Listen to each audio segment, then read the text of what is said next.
"You're in the wrong line, boys. Economy is back there."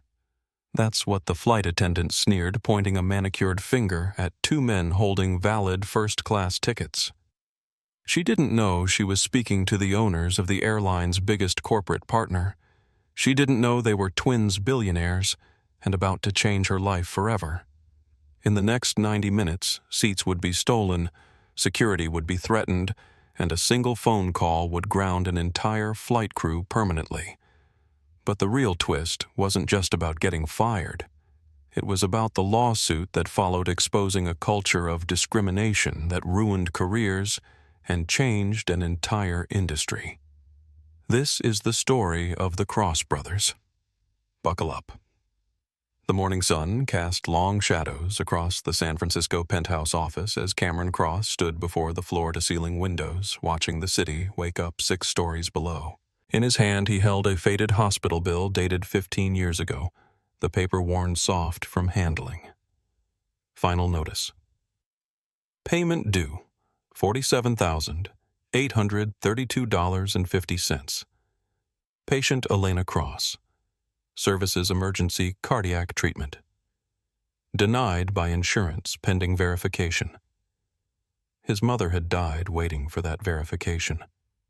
Still thinking about her, Dylan Cross emerged from behind a wall of quantum computing monitors, his fingers still dancing across holographic displays that showed real-time air traffic data flowing across 6 continents.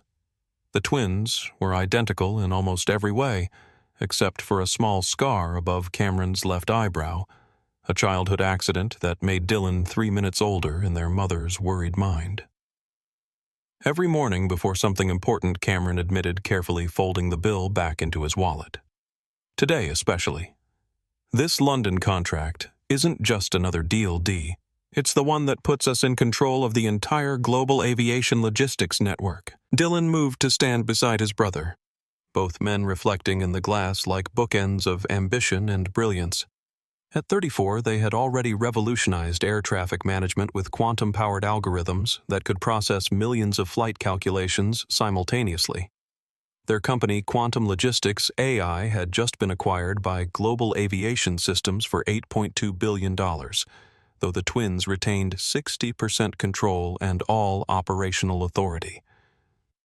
Mom would have loved seeing this, Dylan said, his voice carrying the weight of old pain mixed with new pride.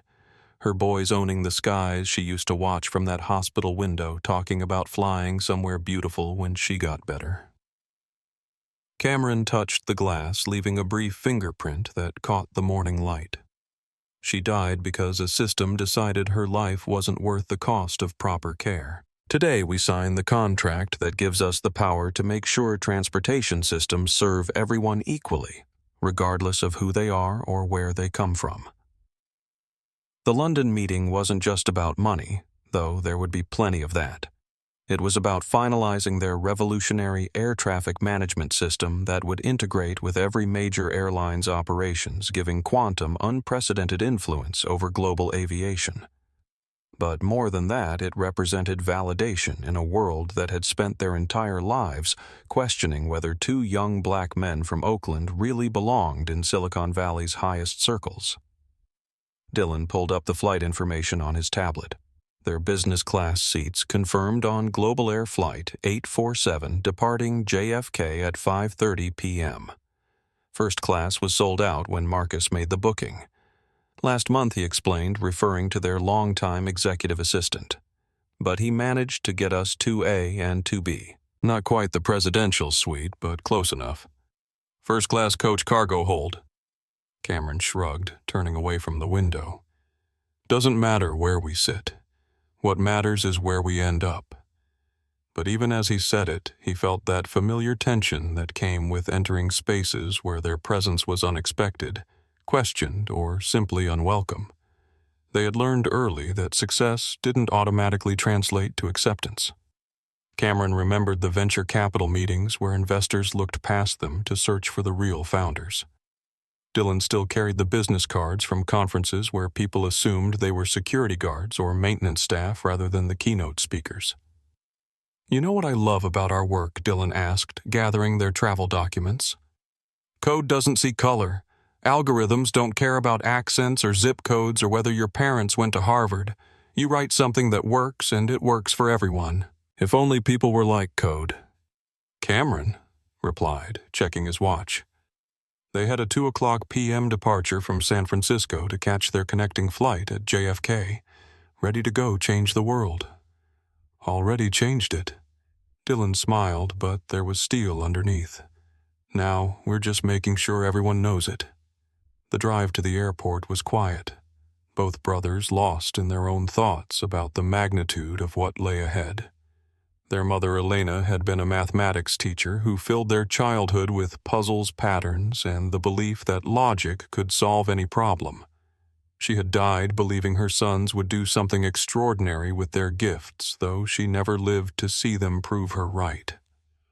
As their car pulled up to the private aviation terminal at San Francisco International, Cameron felt the familiar mix of excitement and apprehension that came with high-stakes travel. In 18 hours, they would either return as the undisputed leaders of global aviation technology, or they would have lost the biggest opportunity of their lives to competitors who didn't share their vision of equitable access and fair treatment. "Whatever happens in London," Dylan said as they stepped onto the tarmac, "we do this for her." Cameron nodded, touching his wallet where their mother's hospital bill rested like a promise waiting to be kept.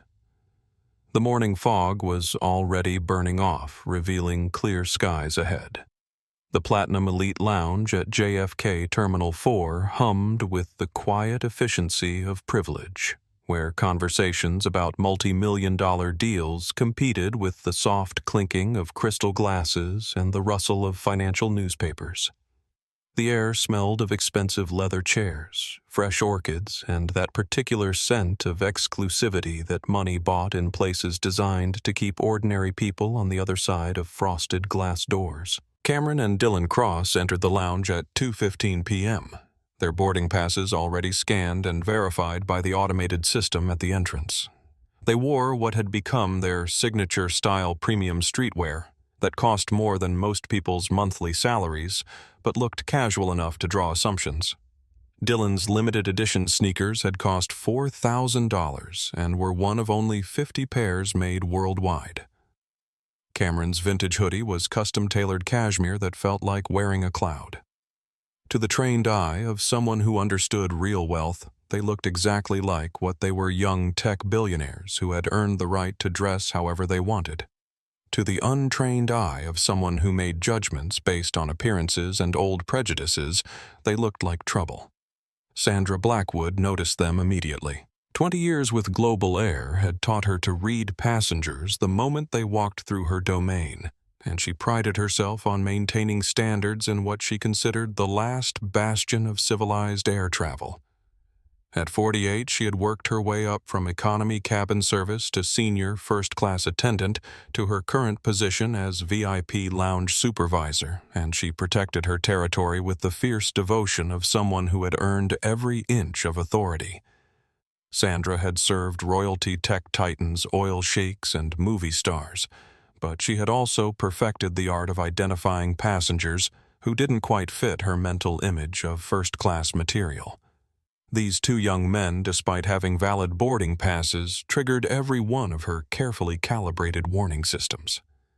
She approached their table with the practiced smile she had perfected over 2 decades, the expression that could convey either warm welcome or polite dismissal, depending on the situation. "Gentlemen," she said, her voice carrying that specific tone of customer service politeness that could freeze or thaw at will. "I need to verify your boarding documentation. We're conducting random security checks today due to heightened protocols." It was a lie, and everyone in the immediate vicinity knew it was a lie. The businessman at the adjacent table lowered his newspaper slightly, watching the interaction with the uncomfortable fascination of someone witnessing a car accident in slow motion. The elderly woman near the window stopped stirring her tea, her spoon suspended in midair as she strained to hear without appearing to eavesdrop. Cameron looked up from his tablet where he had been reviewing final contract details for their London meeting. His expression remained neutral, but Dylan recognized the slight tightening around his brother's eyes that meant his patience was being tested. "We scanned in at the entrance," Cameron said, his voice carrying the measured tone of someone who had dealt with this particular form of scrutiny more times than he cared to count. "The system verified our credentials automatically." "I understand that," Sandra replied, extending her hand with the expectation of immediate compliance, "but I need to see physical boarding passes for manual verification. These random checks are mandatory for all passengers today." Dylan slid his sunglasses down his nose, revealing eyes that carried both amusement and annoyance in equal measure. "All passengers?" he asked, making a subtle gesture toward the other travelers in the lounge, none of whom had been subjected to Sandra's sudden security protocols, or just certain passengers who don't fit your usual profile. The question hung in the air like smoke, visible to everyone but impossible to grab directly. Sandra felt her cheeks flush slightly, recognizing that she had been called out, but unable to acknowledge the truth without admitting to behavior that would cost her job if reported to management. "I don't appreciate the implication," she said, her voice rising just enough to draw attention from nearby tables. "I follow standard security protocols without regard to passenger demographics. Now, may I please see your boarding passes immediately?" Cameron reached into his jacket and withdrew his phone, displaying his mobile boarding pass with the kind of patience that suggested he had performed this dance many times before.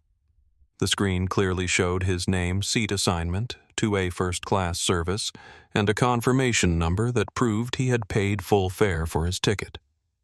Dylan followed suit, showing seat 2B with the same credentials. Both boarding passes displayed the distinctive gold header that indicated premium full-fare first-class passengers, the kind of tickets that cost $12,000 each and represented the airline's most profitable customer segment. Sandra stared at the screens, her eyes scanning for any irregularity that might justify her suspicions. The names Cameron Cross and Dylan Cross meant nothing to her, despite the fact that their faces had appeared on the covers of both Fortune and Forbes magazines within the past 6 months. She saw expensive phones displaying legitimate tickets, but her mind couldn't reconcile the image of these two young black men with her preconceived notions of first-class passengers.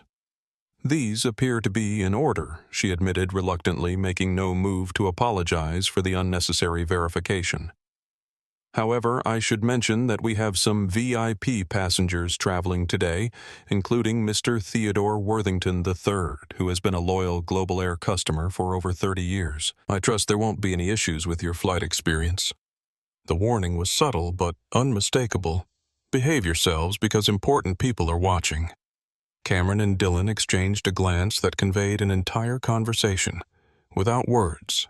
The kind of silent communication that came from spending a lifetime navigating rooms where their presence was questioned before their credentials were verified.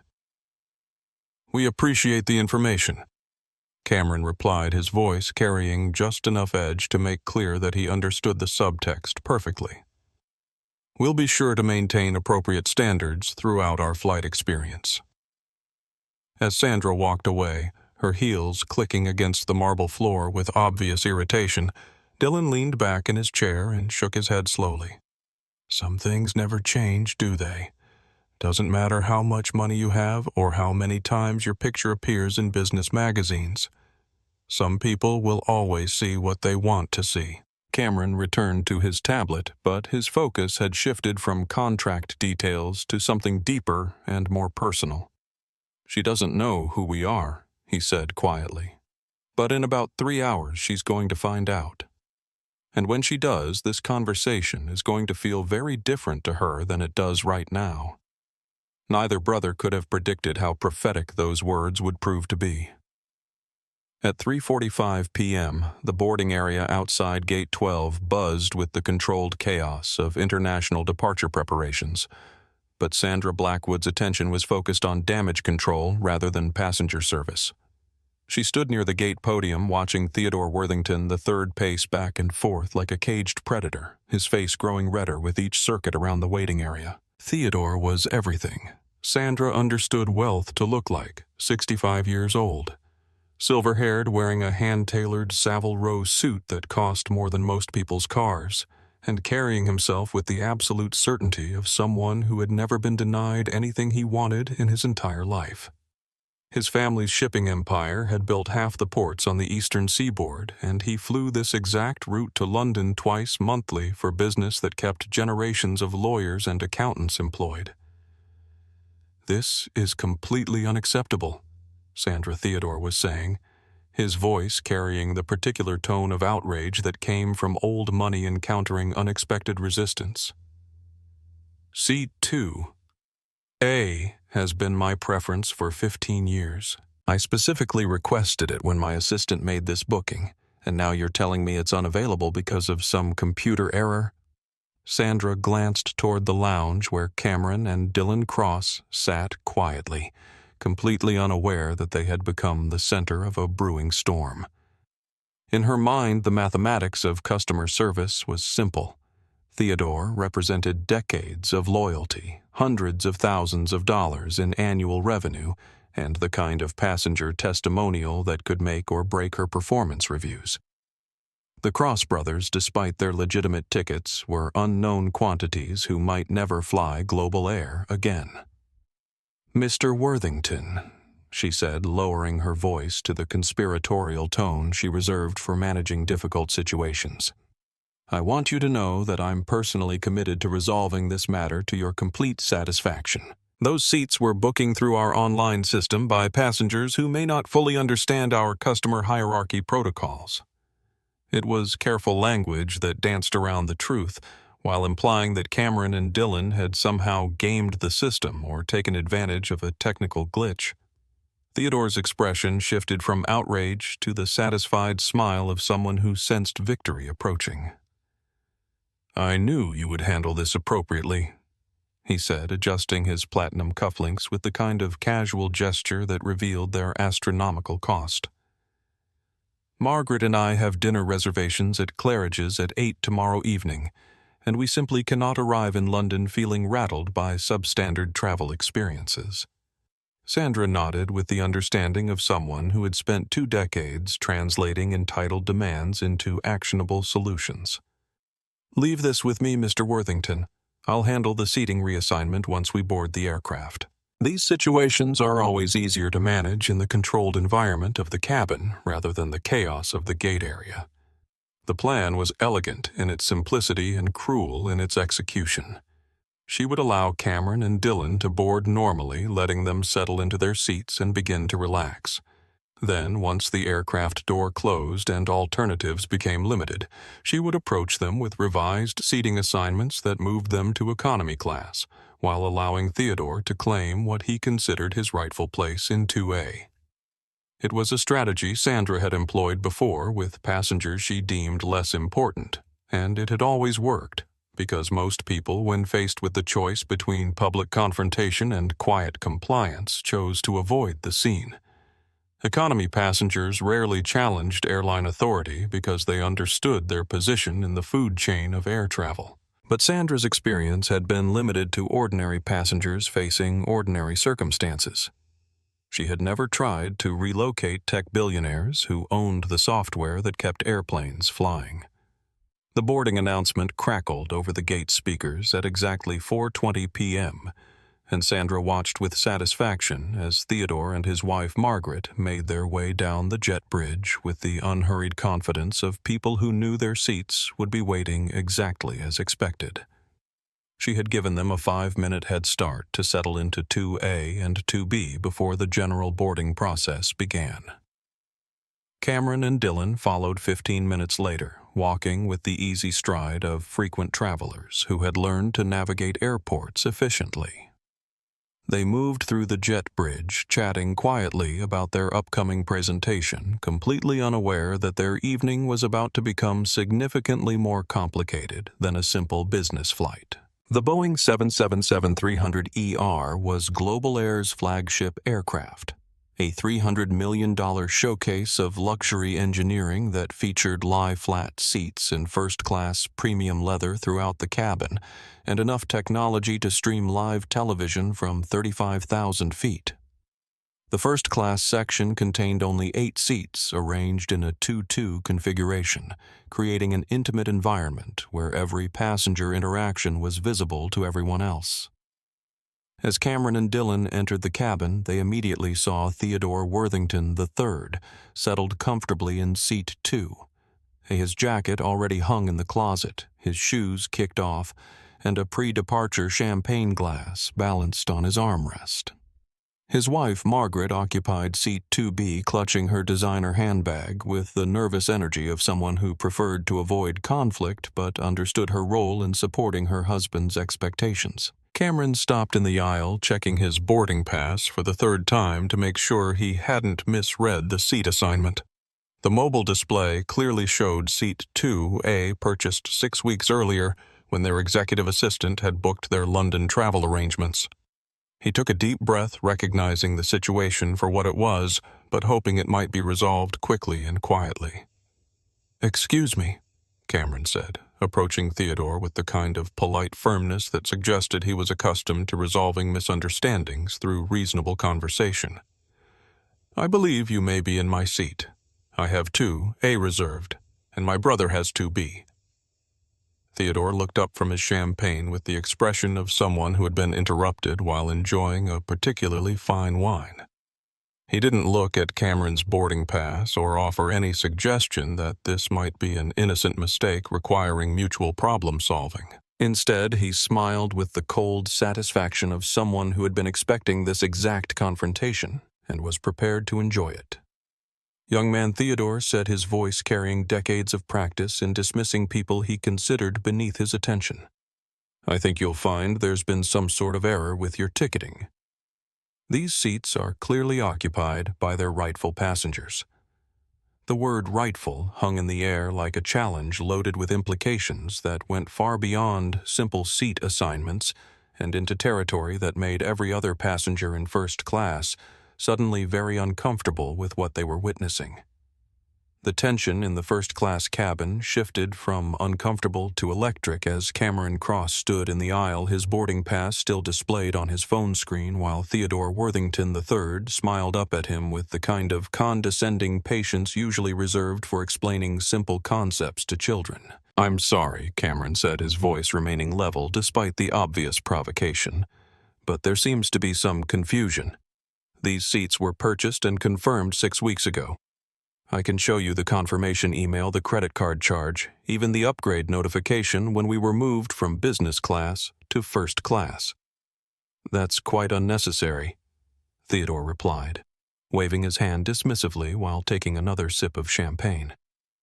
"I'm sure whatever booking agent you dealt with will be able to sort this out for you. Perhaps there are some nice seats available in premium economy where you'll be more comfortable with other passengers who share your background." The pause before background was deliberate and loaded with exactly the kind of meaning that everyone in the cabin understood, but no one could officially challenge without seeming to read something inappropriate into what could technically be interpreted as an innocent comment about ticket class or travel experience. Dylan moved to stand beside his brother, his usual easygoing demeanor replaced by something harder and more dangerous.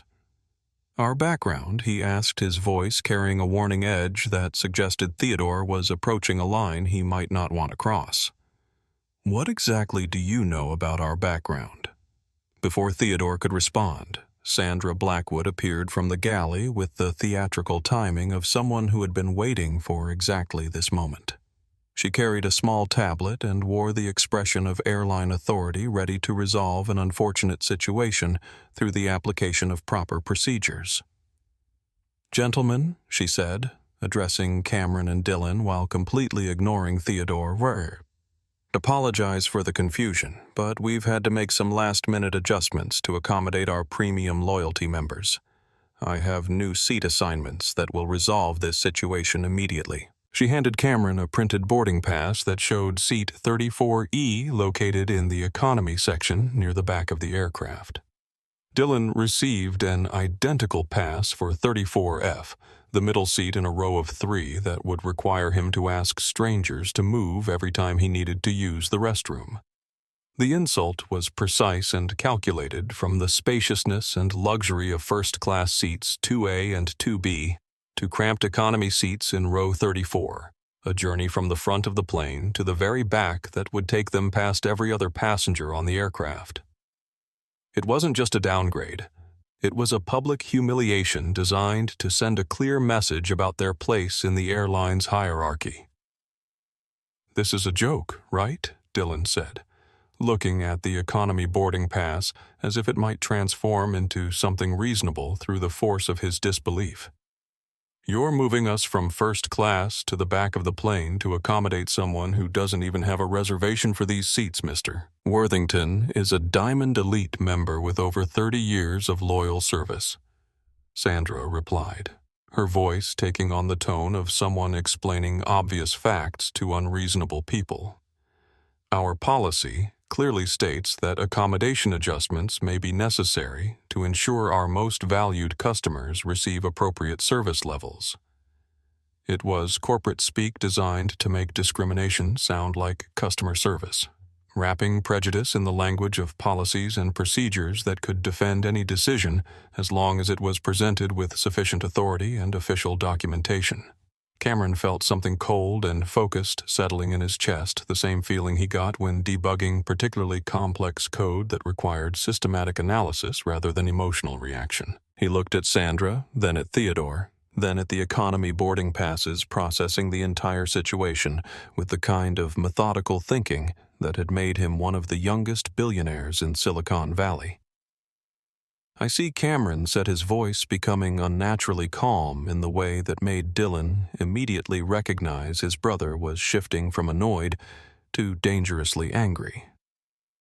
"So your policy is that legitimate ticket holders can be moved to accommodate passenger preferences based on what you consider appropriate service levels." "That's a simplified interpretation," Sandra began, but Cameron cut her off with a gesture. "No, I think I understand perfectly." Cameron folded the economy boarding pass and slipped it into his pocket. "You've made your position very clear. We'll take the new seats." Dylan stared at his brother in complete shock. They had paid $12,000 each for first-class tickets. They had every legal right to the seats they had reserved, and Cameron was simply giving up without a fight. It went against everything Dylan knew about his brother's personality and their shared commitment to never accepting unfair treatment. "Jay, what are you doing?" Dylan whispered urgently. "We don't have to take this. We can call the airline management.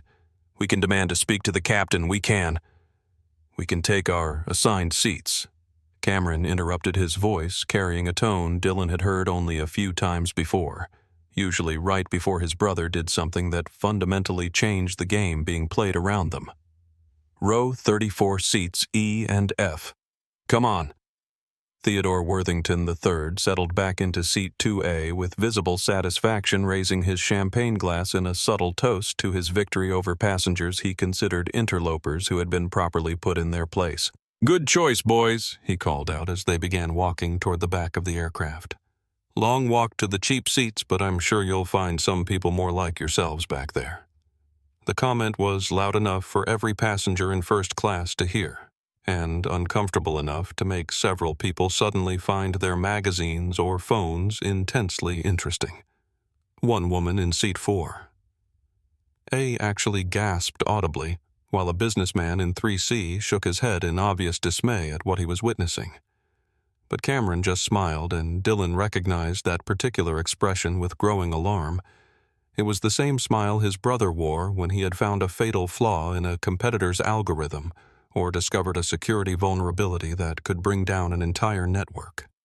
It was the smile of someone who had just realized he held all the cards in a game where his opponents didn't even know what cards existed. As they walked toward economy class, Dylan leaned close to his brother and whispered urgently, "Whatever you're thinking, remember we have the London meeting tomorrow. We can't afford to miss that flight." Cameron's smile widened slightly. "Don't worry about the London meeting," he said quietly. "We'll get there. But this flight isn't going anywhere until some people learn exactly who they're dealing with." Row 34 was everything that first class was not cramped, noisy, and filled with the particular combination of recycled air, crying children, and bathroom proximity that made international travel feel like an endurance test rather than a luxury experience. Cameron and Dylan, both standing 6 feet 3 inches tall, found their knees jammed against the seats in front of them as they attempted to settle into spaces designed for people several inches shorter and significantly less prosperous. The contrast was jarring and obviously intentional. In first class, they would have had seats that converted into full beds, personal storage compartments, and enough space to work comfortably on laptops throughout the 7-hour flight to London. Here in row 34, they could barely open their phones without elbowing the passengers beside them. Dylan was seething, his usual calm demeanor replaced by barely controlled rage as he struggled with his seatbelt while listening to a baby crying 3 rows ahead and feeling the vibration of passengers using the bathroom directly behind them. "This is insane," he muttered loud enough for surrounding passengers to hear. "We paid $24,000 for first-class tickets, and they moved us back here to accommodate some racist old man who doesn't even have reservations for those seats." "Keep your voice down," Cameron said, but his tone suggested he was thinking about something entirely different from passenger comfort or airline policies. He had pulled out his phone and was scrolling through what appeared to be a simple black screen with green text, the kind of interface that meant nothing to most people but would be instantly recognizable to anyone with advanced computer programming experience. Several passengers in nearby seats had begun paying attention to their conversation, particularly a young man in seat 35A who had been glancing at Cameron periodically since they sat down. He was maybe 22 years old, wearing a Stanford University sweatshirt and the kind of thick-rimmed glasses that suggested serious study habits rather than fashion choices.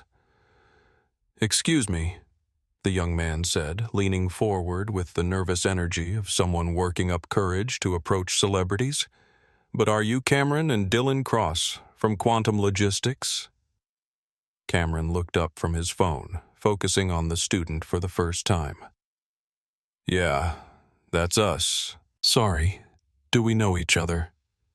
"Alex." "Chen." The young man introduced himself, his voice carrying the excitement of meeting personal heroes. "I'm a computer science major at Stanford, and I've been following your work since your first published papers on quantum traffic optimization. I was actually at your keynote presentation at the International Aviation Technology Conference last year." Dylan's expression shifted from anger to curiosity. "You were at IATC. That was a pretty technical conference for an undergraduate student. I won a scholarship to attend," Alex explained proudly. "Your presentation on real-time flight path optimization using quantum algorithms was incredible. You showed how traditional systems were wasting billions of dollars annually through inefficient routing calculations." Cameron felt a slight smile tugging at the corners of his mouth. "What did you think of our demonstration showing how quantum processing could prevent delays by predicting weather pattern interactions 18 hours in advance?" "Mind-blowing," Alex said immediately. "But what really impressed me was your point about how these systems could democratize air travel by making flights more affordable through efficiency gains. Most tech presentations focus on profits, but you talked about access and equity." It was exactly the kind of conversation that reminded Cameron why he had gotten into technology in the first place, the potential to solve complex problems that affected millions of people while creating opportunities for those who had been historically excluded from the benefits of innovation. That's because technology should serve everyone. Dylan said, his anger beginning to transform into something more focused and purposeful. Unfortunately, not everyone in the aviation industry shares that philosophy, as we're discovering tonight. Alex looked confused for a moment. Then his expression changed as he processed their current location in the economy section despite being dressed in obviously expensive clothing and carrying themselves like successful executives. "Wait, why are you sitting back here? Shouldn't you be in first class for a flight like this?" "We were," Cameron said, his voice carrying a tone that made Alex lean forward to hear better over the ambient noise of the economy cabin. We had seats 2A and 2B purchased 6 weeks ago, but the flight attendant decided we didn't look like appropriate first-class passengers and moved us back here to accommodate a passenger who apparently fits their idea of who belongs in premium seats." "You're kidding," Alex said, his voice rising with disbelief. "They moved you based on appearance. Don't they know who you are?" "Apparently not," Dylan replied.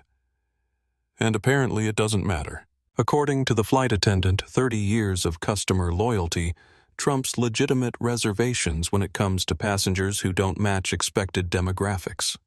Alex pulled out his phone, his fingers flying across the screen with the speed of someone who had grown up communicating primarily through digital means. "This is incredibly messed up," he said, holding up his device. "I'm starting a live stream. People need to see this." Cameron held up a hand, stopping Alex before he could begin recording. "Hold that thought for a few minutes. I'm currently working on resolving this situation through alternative means, and I want to make sure we have the complete story before we involve social media." "Alternative means?" Alex asked, intrigued by Cameron's confident tone, despite their obviously disadvantaged position. Cameron returned his attention to his phone, where lines of code were scrolling past at a speed that suggested either automated processes or extremely fast manual input. "Let's just say that when you design the logistics software that keeps airplanes flying on schedule, you tend to have certain administrative privileges that most passengers don't enjoy."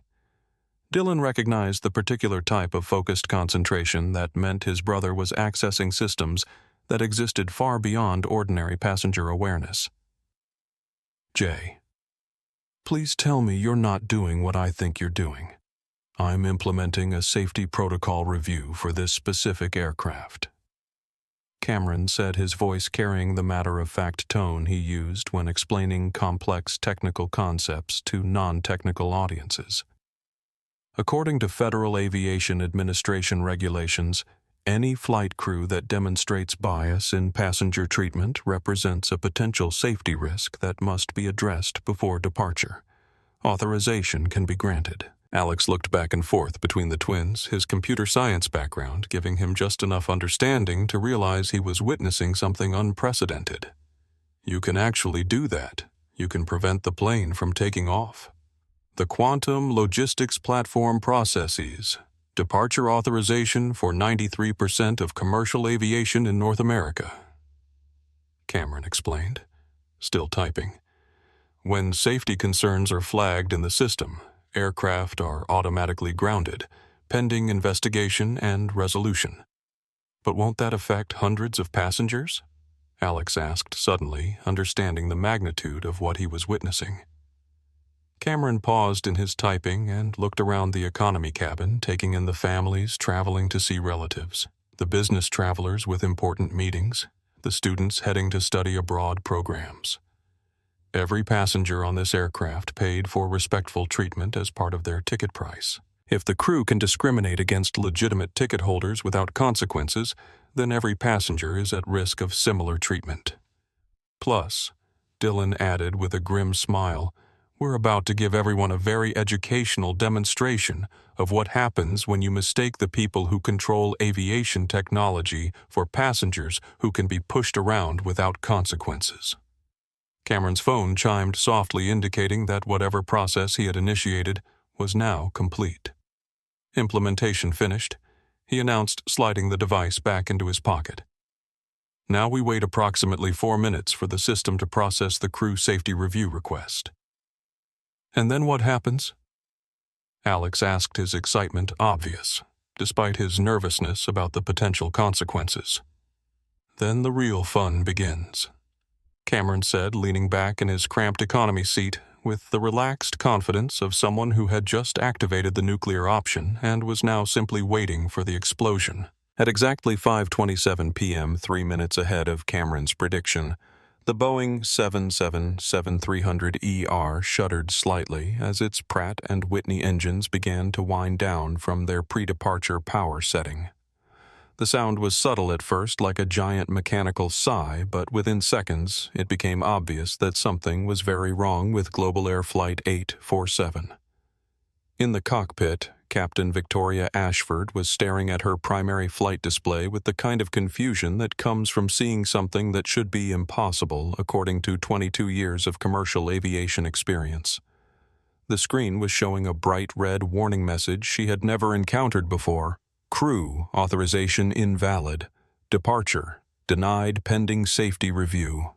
"What the hell does that mean?" asked First Officer Michael Torres, looking over at his own displays, which showed identical error messages across every navigation and communication system. "I've never seen this warning before." The pre-flight checklist came back clean. Ground control cleared us for pushback, and now suddenly we're invalid. Captain Ashford reached for her radio to contact Global Air Operations. But before she could speak, every computer system in the cockpit simultaneously displayed a new message that made her blood run cold. Aircraft safety protocol activated. Quantum logistics platform. Contact operations immediately. Quantum logistics. Torres said, his voice rising with concern. "Isn't that the company that runs our scheduling and routing software?" "It runs everything," Captain Ashford replied, grabbing the operations manual and flipping through pages she hadn't needed to reference in years. "Flight planning, crew assignments, maintenance schedules, even our passenger manifests. If Quantum is flagging a safety issue, we're not going anywhere until it's resolved." Back in economy class, Cameron was watching his phone display real-time system notifications that confirmed his intervention was working exactly as designed.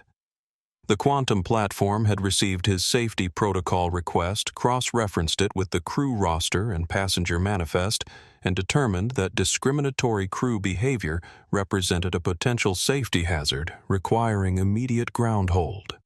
"It's working," Cameron said quietly to Dylan and Alex, who were watching him with fascination and growing excitement. "The system has flagged this flight for crew bias review, which automatically triggers a departure hold until the issue is investigated and resolved." Alex was recording everything on his phone, live streaming to his social media followers, who were beginning to understand they were witnessing something unprecedented in commercial aviation history. His viewer count had already climbed past 1,500 and was accelerating as word spread about billionaire tech founders being racially profiled by airline staff. "This is incredible," Alex whispered to his phone camera, narrating the situation for his growing audience. Cameron Cross just used his own company's software to ground an entire flight after being discriminated against by the crew. We're sitting in economy class watching him hack the aviation system in real time. Up in first class, Theodore Worthington III was becoming increasingly agitated as the engines continued to power down instead of spooling up for takeoff. He pressed his call button repeatedly, demanding answers from Sandra Blackwood, who was rushing between the cockpit and passenger cabin trying to understand why her routine flight was suddenly turning into a crisis. "What do you mean we can't depart?" Theodore was saying, his voice loud enough to be heard throughout the first-class cabin. "I have a dinner reservation at Claridge's tomorrow evening, and I absolutely cannot afford delays. This is completely unacceptable service." Sandra was struggling to maintain her professional composure while dealing with a situation that was completely outside her training and experience. "Sir, we're experiencing a technical delay related to our computer systems. The captain is working to resolve it immediately." "Technical delay?" Theodore scoffed. "This airline has gotten completely unreliable. Maybe I should reconsider my loyalty to Global Air if this is the kind of service I can expect." In the cockpit, Captain Ashford was on the radio with Global Air Operations trying to understand why their most critical systems had suddenly locked them out of departure authorization. The conversation was increasingly frustrating as Operations Control seemed just as confused as the flight crew. "Operations, this is Global Air 847. Captain Ashford said, her voice tight with professional concern. "We're showing crew authorization invalid across all systems. I need immediate technical support and an explanation of why Quantum Logistics is blocking our departure." 847. "This is Operations," came the response. "We're seeing the same error codes on our end." According to Quantum's automated system, there's been a safety protocol violation flagged for your crew, but we don't have details about the specific nature of the issue. Safety protocol violation. Captain Ashford repeated, her voice rising with alarm. What kind of violation? My crew completed all required training. We are current on all certifications and we passed our pre-flight briefings without any issues. The system isn't specifying. Operations replied, sounding increasingly helpless. It just shows a generic safety review request that requires administrative override from Quantum Logistics directly. You'll need to contact their technical support line for resolution. Meanwhile, other passengers throughout the aircraft were beginning to notice that something was seriously wrong. Departure time had passed 15 minutes ago. The engines had shut down completely, and the cabin temperature was beginning to rise as the environmental system switched to ground power that wasn't designed to maintain comfort for extended periods.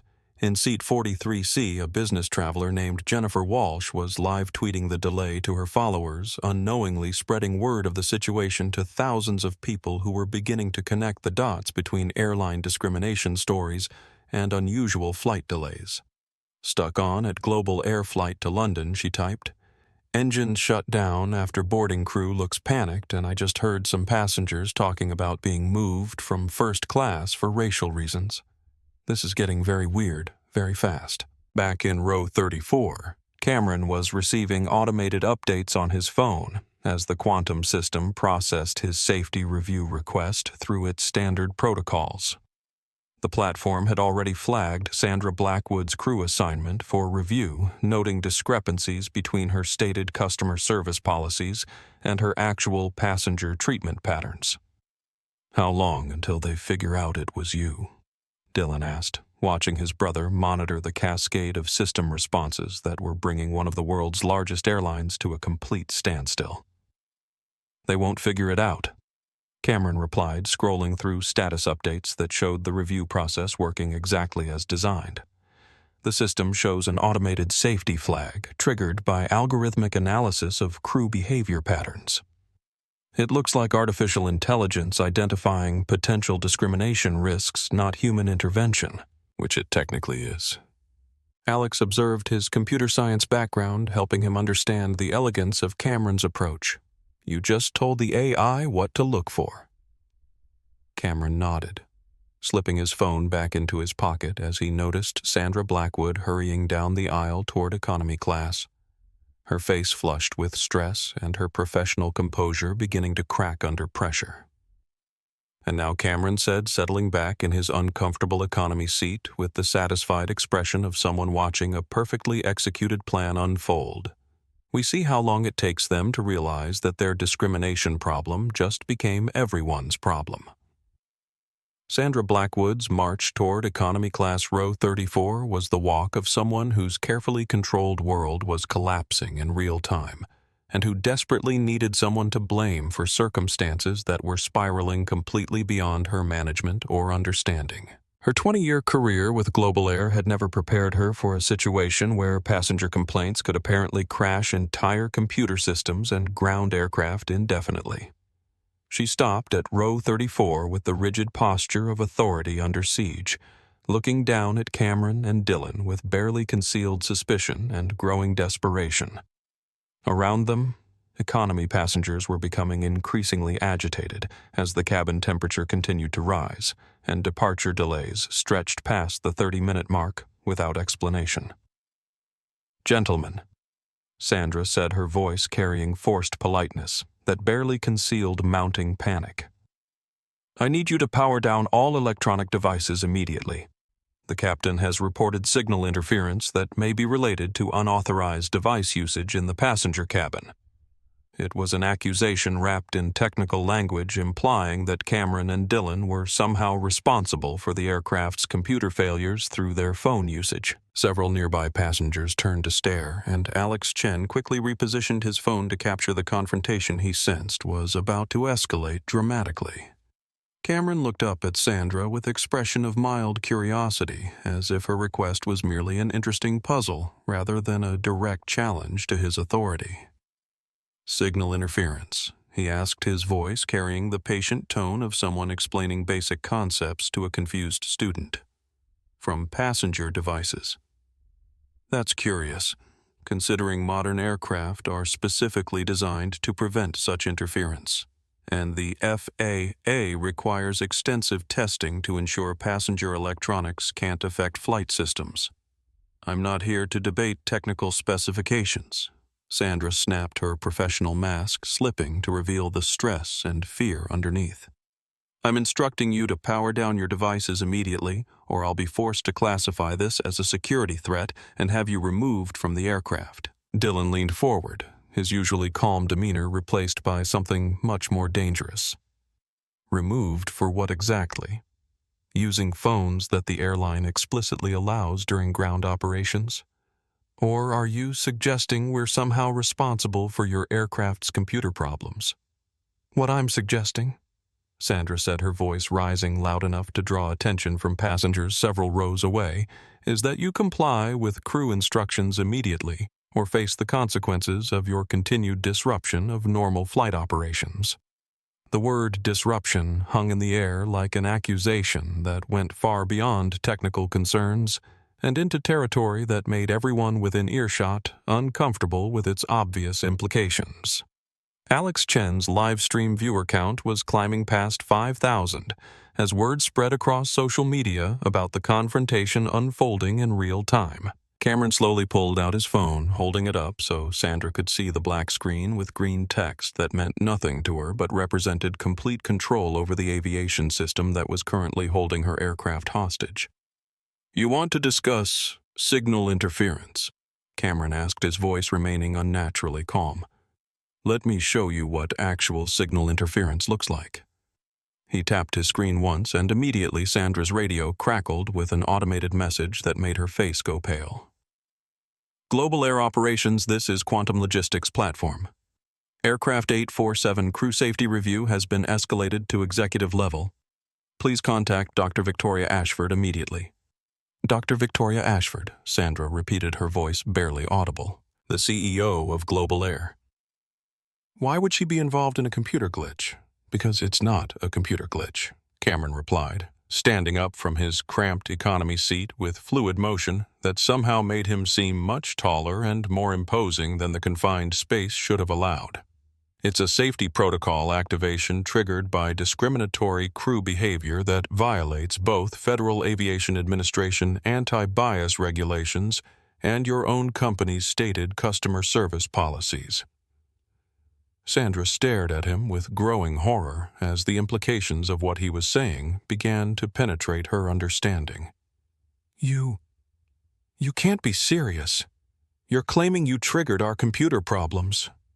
I'm not claiming anything, Cameron said, pulling up a contact list on his phone that showed names Sandra recognized from Global Air's executive directory. I'm simply noting that when passengers who happen to own aviation logistics companies are subjected to racial discrimination, those companies' safety systems tend to respond exactly as designed. Dylan stood beside his brother, and together they created an imposing presence that made other passengers begin to understand they were witnessing something unprecedented in commercial aviation history. You own an aviation logistics company? Sandra whispered, her voice barely audible above the increasingly agitated conversations of stranded passengers throughout the cabin. We own the aviation logistics company, Dylan corrected her. Quantum Logistics. AI provides scheduling, routing, and safety oversight for 93% of North American commercial aviation, including 100% of Global Air's fleet operations. Alex Chen's phone was capturing every word of the conversation while his viewer count climbed past 10,000, and comments were flooding in from viewers who were beginning to research Cameron and Dylan Cross and discover exactly who Sandra had decided to discriminate against. Cameron touched a contact labeled Victoria Ashford, CEO Direct Line, and held up his phone so Sandra could see the name on the screen. Since you've elevated this to a security matter involving supposed signal interference and passenger removal, I think it's appropriate to discuss the situation with your company's chief executive officer. No, wait, Sandra said, her voice cracking with panic. That's completely unnecessary. I'm sure we can resolve this situation without involving executive management. You're absolutely right that we can resolve this, Cameron agreed, putting the phone to his ear as it began to ring. But since you've already involved aircraft safety systems and threatened passenger removal, we're well beyond the point where this can be handled at the crew level. The phone rang twice before a crisp British accent answered with the kind of authority that comes from running a multi-billion-dollar international corporation. Cameron Cross, Victoria Ashford's voice said loud enough for Sandra and nearby passengers to hear clearly. I wasn't expecting to hear from you until you landed in London tomorrow morning. Is everything all right with your travel? Cameron looked directly at Sandra as he replied, Hello, Victoria. I'm currently sitting in economy class on your Flight 847 from JFK to Heathrow, having been moved from our confirmed first-class seats to accommodate a passenger your crew determined was more appropriate for premium service. The silence on the other end of the line was so profound that Sandra could actually hear her own heart beating while she waited for the response that she already knew would end her career. Excuse me. Victoria's voice had shifted from friendly greeting to something cold and dangerous. Did you just say you were moved from confirmed first-class seats based on crew discretion, about passenger appropriateness? That's exactly what I said, Cameron replied, his eyes never leaving Sandra's face. Your senior flight attendant. Ms. Sandra Blackwood determined that my brother and I didn't fit the appropriate profile for first-class passengers, and relocated us to economy class to accommodate a passenger she considered more suitable for premium service. Put Ms. Blackwood on the phone, Victoria said, her voice carrying the kind of authority that could make executives 3 levels below her tremble with fear. Immediately. Sandra's hands were shaking as Cameron held out his phone toward her with the expression of someone who had just checkmate in a game his opponent didn't realize she was playing.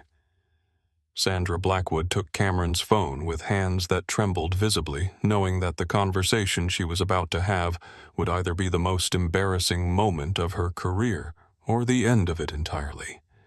Victoria Ashford's voice came through the speaker with the clarity and authority of someone accustomed to having her words treated as absolute law.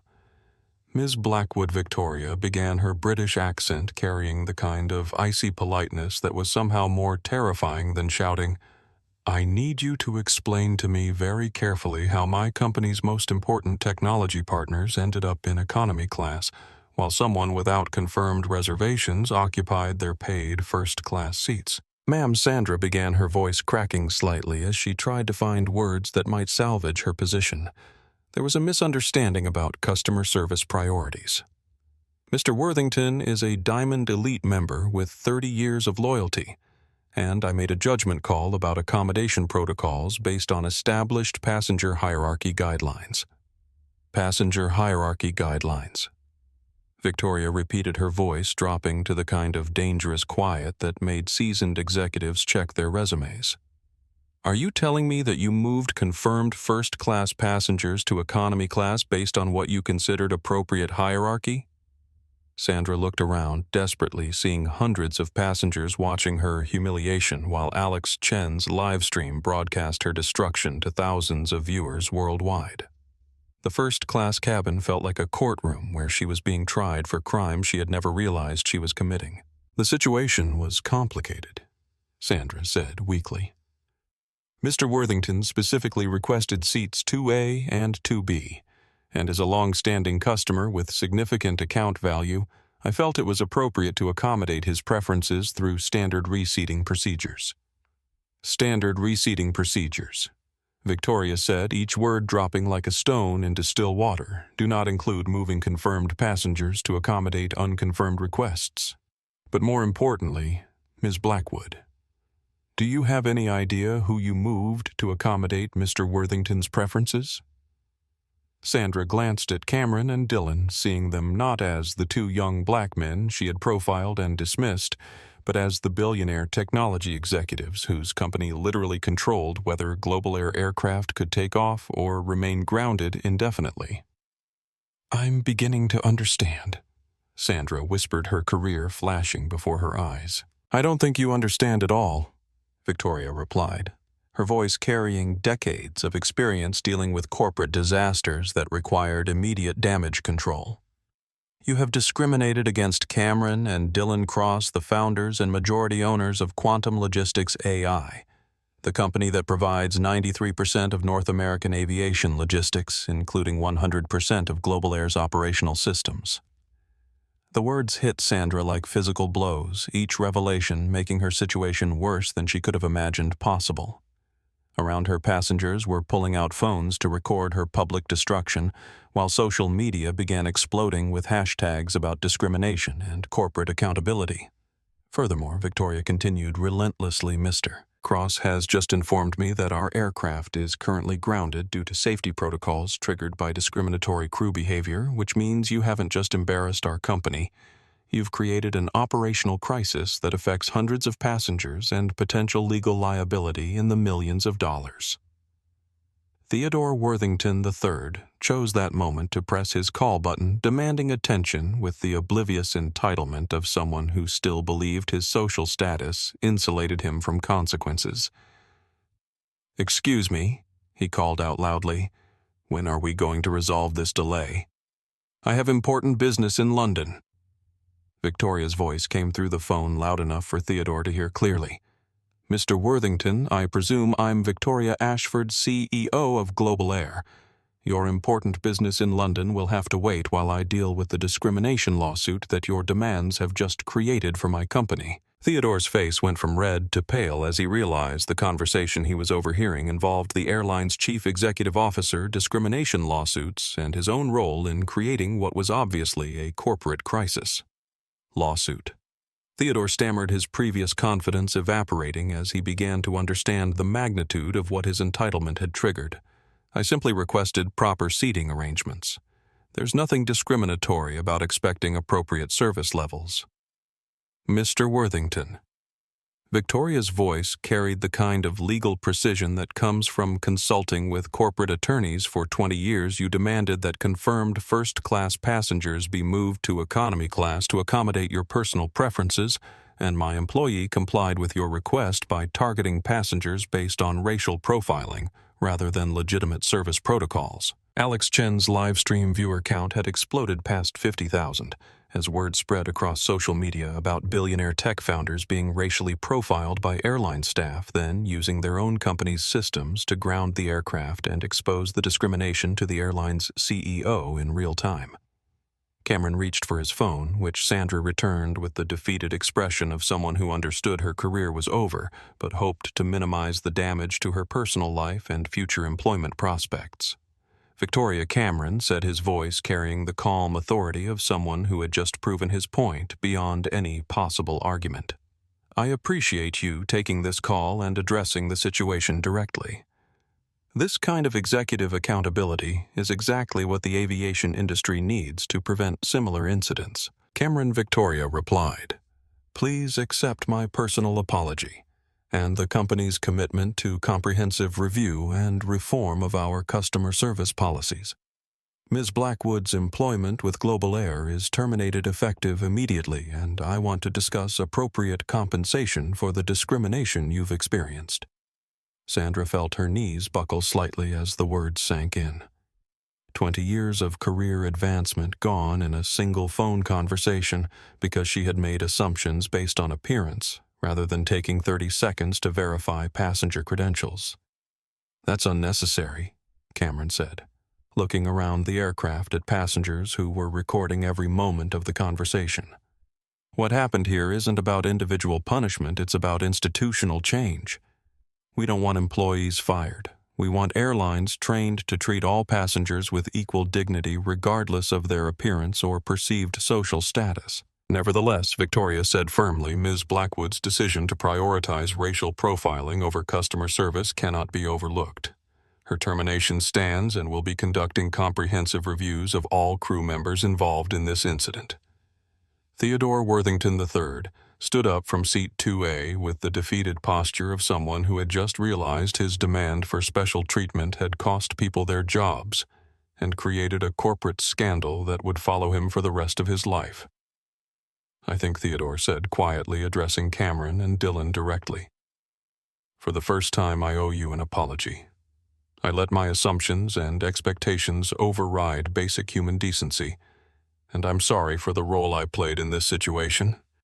Cameron looked at Theodore for a long moment, seeing not the entitled billionaire who had triggered the crisis, but a man beginning to understand the consequences of his own privilege and prejudice. "Apology accepted," Cameron said simply. "Now let's see if we can turn this into a learning experience that makes air travel better for everyone." Alex Chen's livestream had become the most watched real-time event on social media, as viewers worldwide witnessed billionaire tech founders systematically dismantling airline discrimination using their own company's technology, and the hashtag Quantum Justice was trending globally alongside hashtag Flying While Black and hashtag Airline Accountability. The aircraft cabin had transformed into an impromptu theater, where hundreds of passengers watched corporate executives face immediate consequences for decisions that would have been quietly swept aside under normal circumstances. Phone cameras captured every moment as Sandra Blackwood gathered her belongings with the defeated expression of someone whose life had just changed forever, while Theodore Worthington III sat in stunned silence, contemplating the social and professional wreckage his entitlement had created. "Ladies and gentlemen," Captain Victoria Ashford announced over the intercom, her voice carrying the professional authority of someone who had spent decades managing crisis situations. "I want to personally apologize for the unacceptable treatment that some of our passengers experienced today. Global Air is committed to serving all customers with dignity and respect, and we are taking immediate action to address the discriminatory behavior you witnessed." Cameron stood up in the cramped economy section, his presence somehow commanding attention throughout the entire aircraft, despite his distance from the premium cabin where the discrimination had begun. "Captain Ashford," he called out, his voice carrying clearly in the hushed cabin, "I appreciate your company's quick response and accountability. However, I think all passengers deserve to understand exactly what happened here and what changes will prevent similar situations in the future." "Absolutely," Captain Ashford replied immediately. "Mr. Cross, would you be willing to address your fellow passengers directly? I think they deserve to hear from someone who understands both the technology and the human impact of what occurred today." Alex continued live streaming as Cameron walked from economy class toward the front of the aircraft, passing hundreds of passengers who were beginning to understand they had witnessed something unprecedented in commercial aviation history. The cameras followed him as he moved from the cramped, noisy environment of economy seating to the spacious luxury of first class, a journey that had taken on symbolic meaning far beyond simple aircraft geography.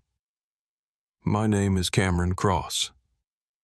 He began, his voice carrying easily throughout the cabin as passengers strained to hear every word.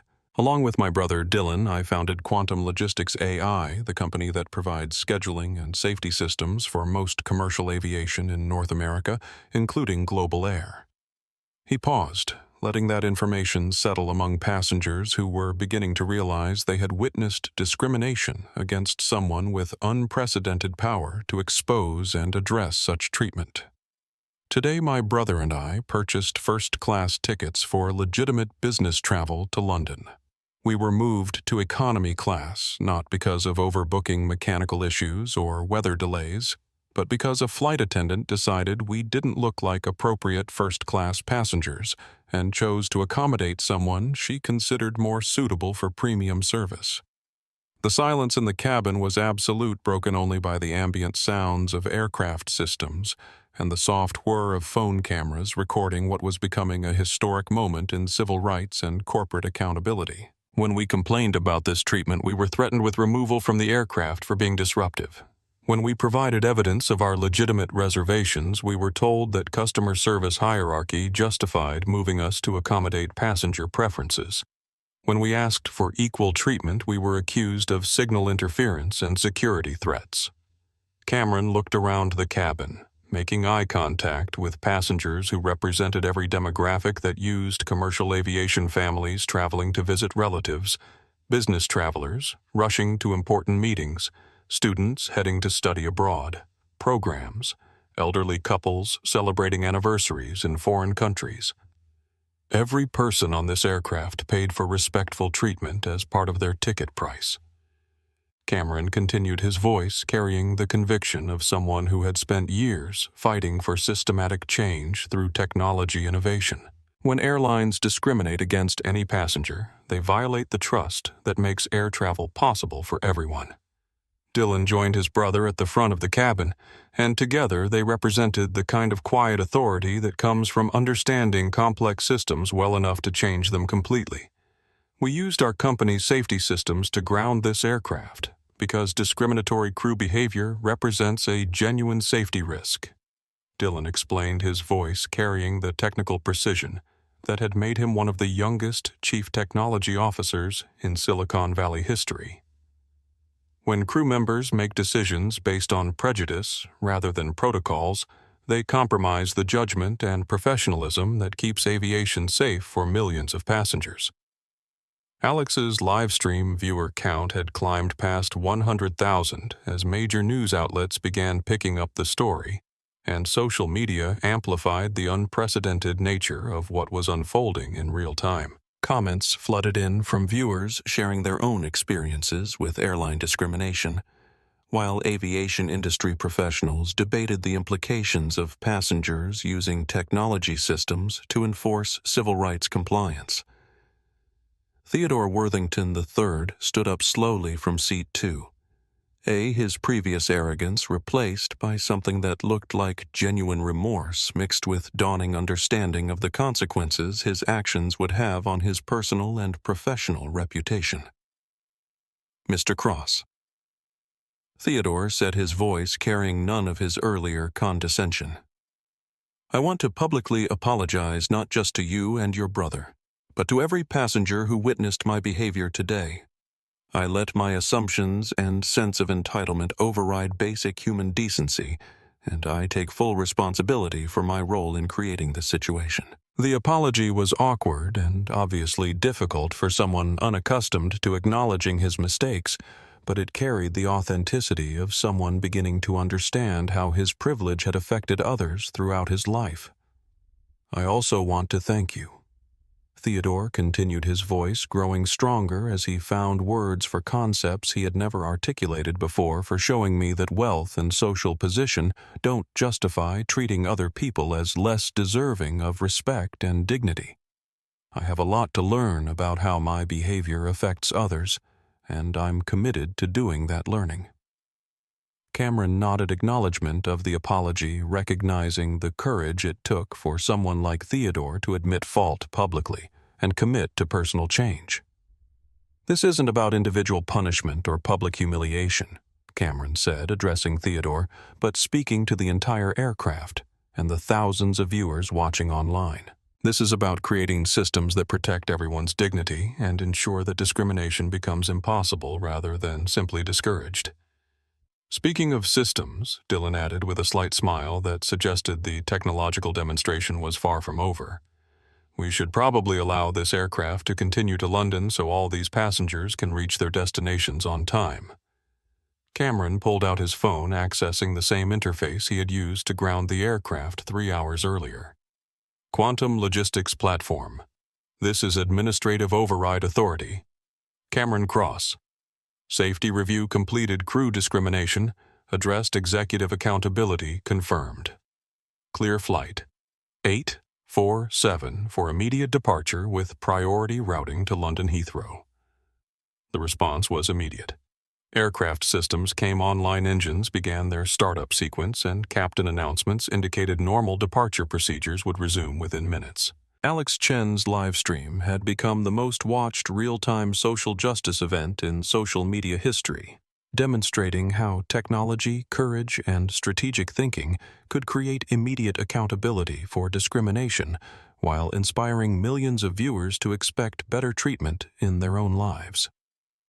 Within 48 hours of Alex Chen's livestream reaching viral status with over 10 million views across multiple platforms, Cameron and Dylan Cross had received contact from 17 of the nation's top civil rights law firms, all offering to represent them in what legal experts were already calling the most significant airline discrimination case since the Civil Rights Act.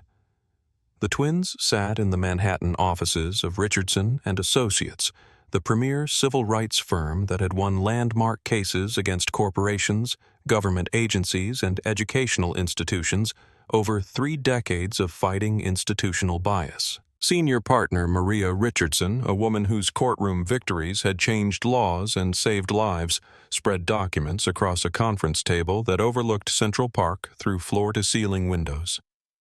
"I've been practicing civil rights law for 35 years, Maria said, her voice carrying the authority of someone who had argued before the Supreme Court and won, and I have never seen a case with this much documented evidence, social media validation, and corporate admission of wrongdoing." Sandra Blackwood's discrimination was captured on video, witnessed by hundreds of passengers, and acknowledged by Global Air's CEO on a recorded phone call. Dylan leaned forward, studying legal briefs that outlined potential damages precedent cases and strategic options for pursuing justice through federal courts. "We're not interested in personal financial gain from this situation," he said, his voice carrying the same focused intensity he brought to complex technical problems. "We want institutional change that prevents similar discrimination against passengers who don't have our resources or platform to fight back." "That's exactly why this case is so important," Maria replied, pointing to a section of federal aviation regulations that most passengers never knew existed. "The Department of Transportation has clear anti-discrimination guidelines for airlines, but enforcement has been inconsistent because victims rarely have the resources to pursue lengthy legal battles against corporate defendants." Cameron examined photographs from the incident images captured by passengers that showed the contrast between their treatment and the preferential service provided to Theodore Worthington III. "What kind of institutional changes can we realistically achieve through litigation?" "Comprehensive ones," Maria said, pulling up a presentation that outlined their legal strategy. "We're not just suing Global Air for monetary damages. We're seeking a consent decree that requires industry-wide policy changes, mandatory bias training for all airline personnel, federal oversight of customer service practices, and civil rights monitoring systems."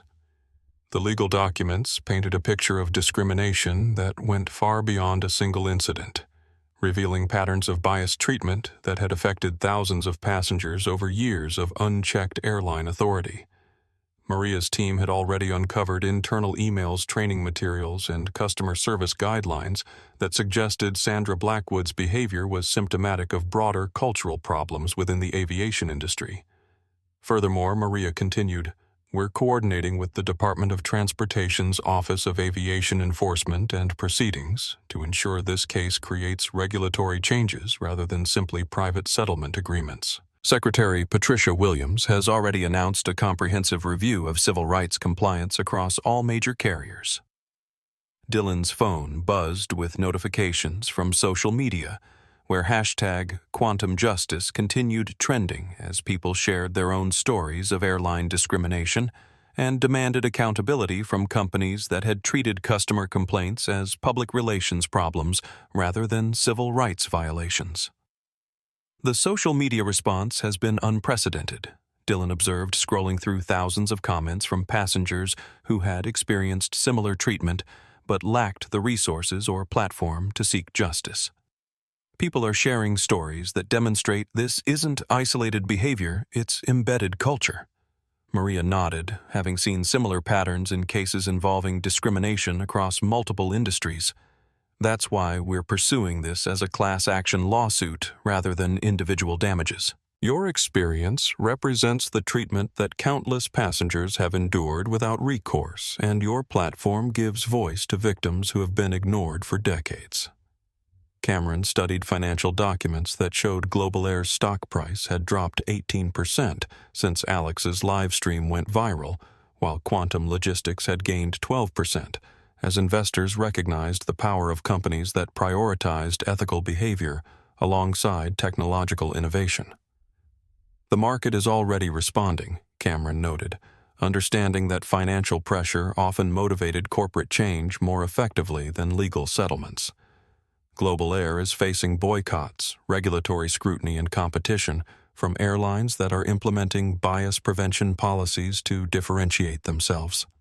Which brings us to settlement discussions, Maria said, sliding a folder across the table that contained preliminary offers from Global Air's legal team.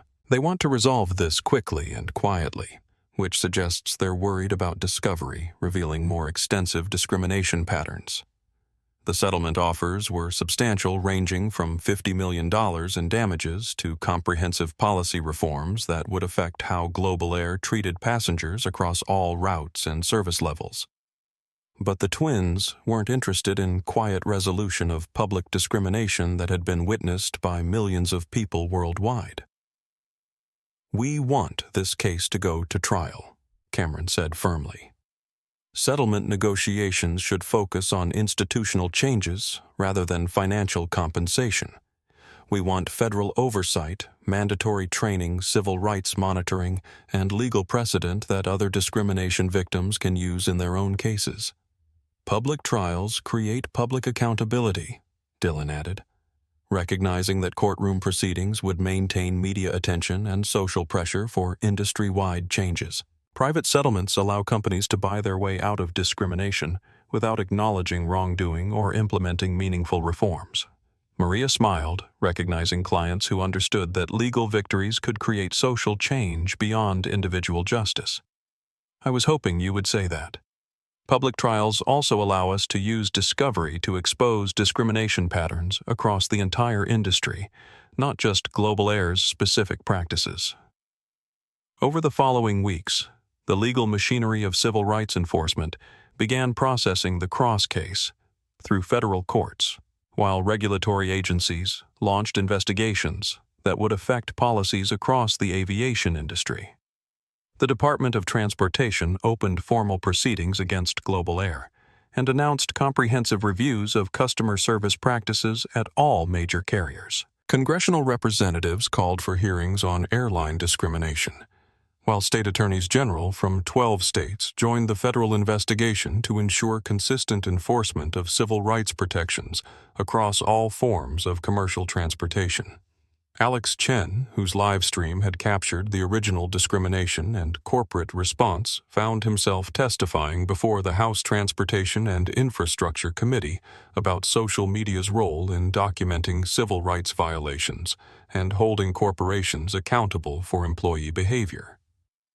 Technology has given ordinary people the power to demand extraordinary accountability, Alex told congressional representatives who were struggling to understand how a college student's phone camera had triggered industry-wide reform. When discrimination happens in public spaces, social media ensures it receives public response rather than private settlement. The legal process was creating exactly the kind of comprehensive change that Cameron and Dillon had sought, not just individual justice but institutional reform that would protect future passengers from experiencing the discrimination they had endured and overcome through strategic thinking, technological expertise, and the courage to fight back against embedded bias.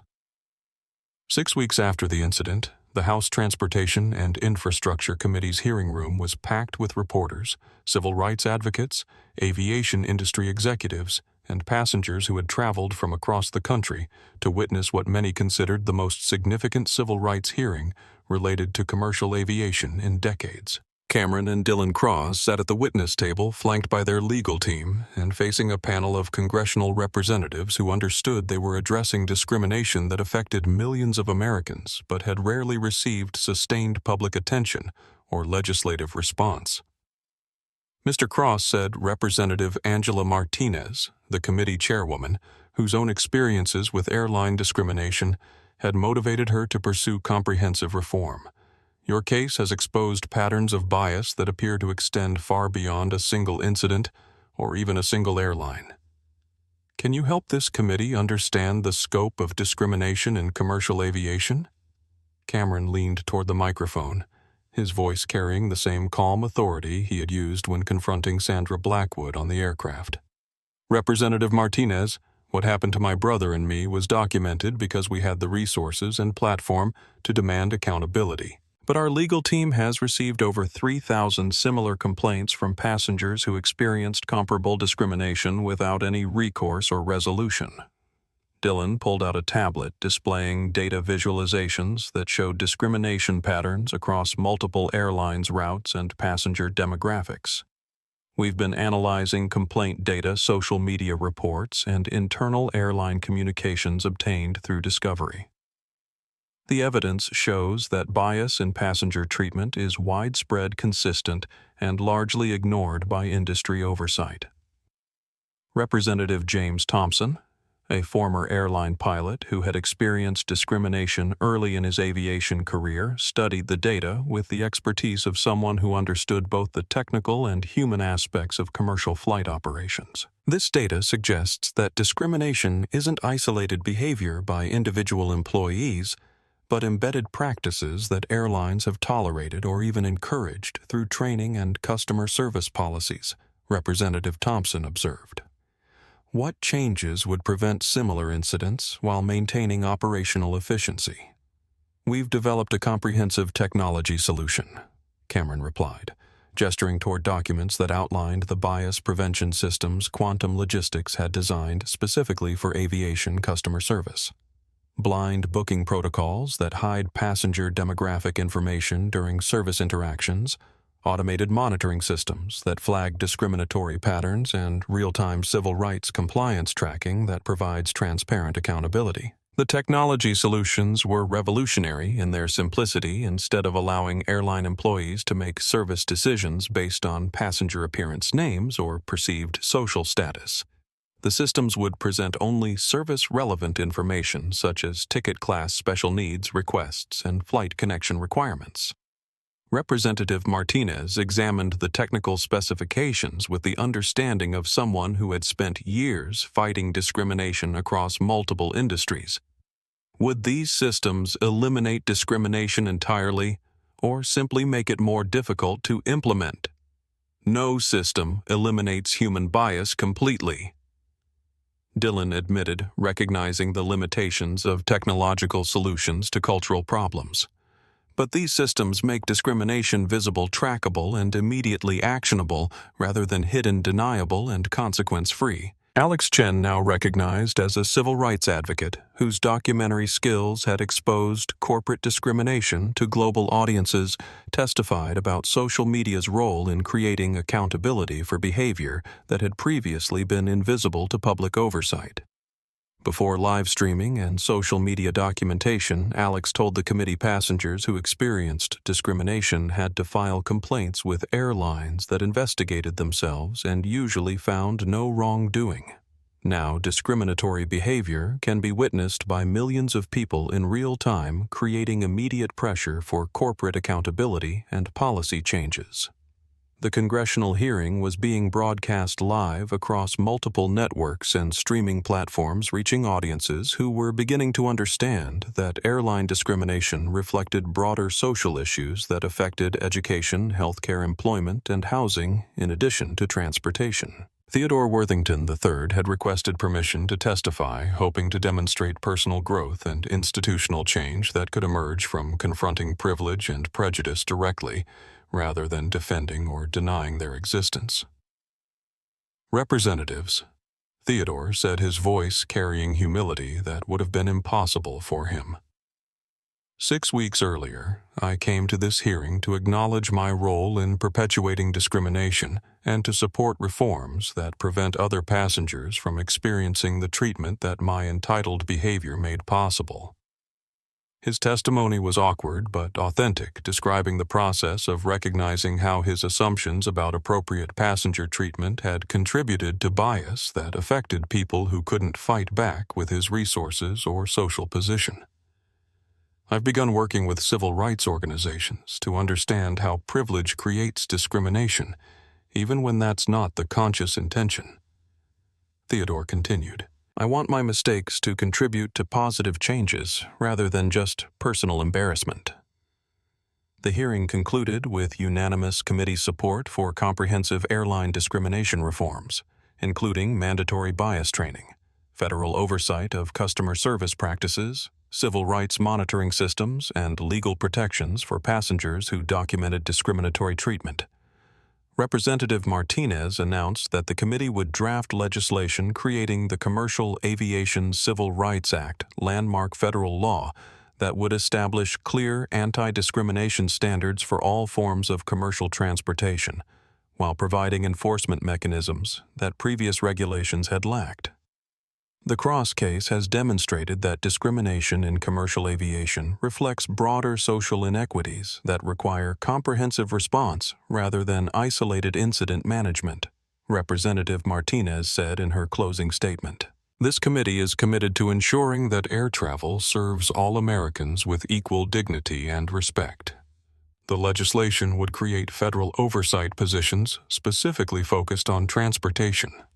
Civil rights establish whistleblower protections for employees who reported discriminatory practices and require airlines to implement bias prevention technologies as conditions for operating certificates. In the weeks following the hearing, other transportation companies began implementing similar bias prevention systems to avoid the kind of public accountability that had transformed Global Air from industry leader to cautionary example of corporate discrimination. The ripple effects extended beyond aviation as hotels, restaurants, retail companies, and service industries recognized that social media documentation could expose their own discriminatory practices to similar public scrutiny and regulatory response. Cameron and Dylan had achieved something unprecedented. They had used personal experience with discrimination to create institutional change that would protect millions of future travelers, while demonstrating how technology, legal strategy, and social media could combine to enforce civil rights more effectively than traditional complaint and regulatory processes. The case had proven that discrimination was vulnerable to strategic response when victims had resources, platform, and determination to fight back against embedded bias through comprehensive accountability rather than quiet settlement and private resolution. The unemployment office in Queens felt like the end of the world to Sandra Blackwood, who sat in a plastic chair that reminded her of everything she had lost when a single phone conversation had ended her 20-year career in aviation. The other people waiting for assistance looked tired, defeated, and forgotten by an economy that discarded workers who made visible mistakes rather than hidden ones. Sandra's fall had been swift and comprehensive. After her termination from Global Air, every major airline had blacklisted her from employment due to the viral video that had made her face synonymous with workplace discrimination. Hotel chains, cruise lines, and service companies had rejected her applications once background checks revealed her connection to the most watched civil rights incident in social media history. She worked nights at a discount retail store, now stocking shelves and cleaning bathrooms for $12 an hour while trying to rebuild a life that had been completely destroyed by assumptions she had never examined and prejudices she had never acknowledged. The work was honest but humiliating for someone who had once supervised VIP lounges and managed premium passenger experiences. Next called the employment counselor, a tired woman who dealt with dozens of displaced workers every day, most of whom had lost jobs through economic forces beyond their control rather than personal decisions that had triggered national conversations about discrimination and accountability. Sandra gathered her paperwork and walked to the desk where she would once again explain why her previous employment had ended and why finding new work had become nearly impossible. The counselor looked at her file, then at the computer screen, then back at Sandra with the expression of someone trying to solve an unsolvable puzzle. "Ms. Blackwood," the counselor said carefully, "I have to ask about this employment gap and the circumstances surrounding your departure from Global Air. Most employers are going to conduct background checks that will reveal the incident that led to your termination." "I understand," Sandra replied, her voice carrying the defeated tone of someone who had explained this situation dozens of times to potential employers who quickly ended interviews once they realized who she was. "I made assumptions about passengers based on their appearance, and I acted on those assumptions in a way that discriminated against legitimate customers. I take full responsibility for my behavior. The counselor had dealt with workers fired for theft attendance problems and performance issues, but discrimination cases that had triggered federal legislation and industry-wide reform were outside her normal experience. Have you considered training or education programs that might help you transition to different career fields? Sandra had spent 6 months applying to jobs in industries far from aviation and hospitality, hoping to find employers who might overlook her notoriety in exchange for her work ethic and customer service experience. But the viral video had made her face recognizable to millions of people, and most companies couldn't risk the negative publicity associated with hiring someone known for discriminatory behavior.